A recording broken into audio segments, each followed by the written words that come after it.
there's an old, whether it's true or not, I don't know, but there's an old tale that Richard Branson was already a multimillionaire and was sat in a board meeting and was really concerned by the profit figures in his accounts and didn't know the difference between gross profit and net profit.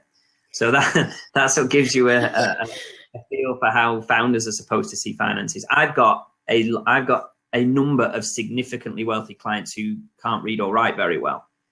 Being smart is not about being academic. That's one thing I've learned from experience, not from my textbooks.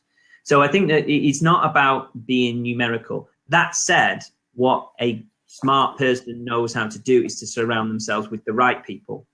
So it's very rare for people within a founding team to come from a finance background, because people like us don't take risks and we get jobs and starting stuff. But it's the founder themselves doesn't have to be particularly numerical. But what a good founder will have done will have worked with somebody, be it ideally somebody within the team. Sometimes the founder themselves, don't get me wrong. Some founders are brilliant at everything. So, some are from a dev background and they love this kind of stuff. And so some founders are going to be good with numbers. And if they are, great. If they aren't necessarily great with numbers, what they will have done is work with somebody, ideally within the team, or like externally, somebody like myself, who comes in and works with them. Like if they ask me to create the financial plan for them, I won't do it. Well, I do it, but what I'll do is I'll ask them the questions to allow them to do it with me, sort of thing. It's a very different thing, because that serves their best interest, because then when you're in an investor meeting, you can answer the questions with a bit of confidence and knowledge, because you've been involved in creating them.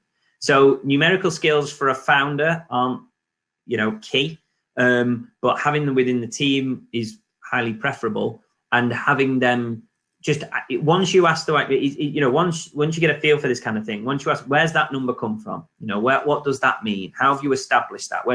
If somebody can answer that with some level of authority, with some level of research, then you know that they've done the work, which is more important than being numerical or not. Does that make sense?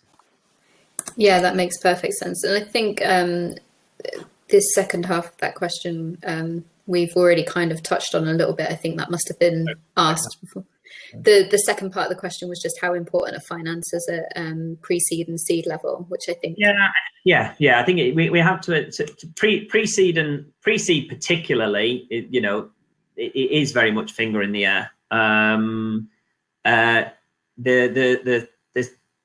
The seed raise maybe a little bit more, because at seed raise they should have undertaken some sort of activity and have some kind of understanding of what did you spend the money on? What are you going to spend the money on? How have you costed that out, and so on and so forth. So the further along the startup journey you get, the more important it becomes. Same as everything, develop skills, marketing, and so on and so forth.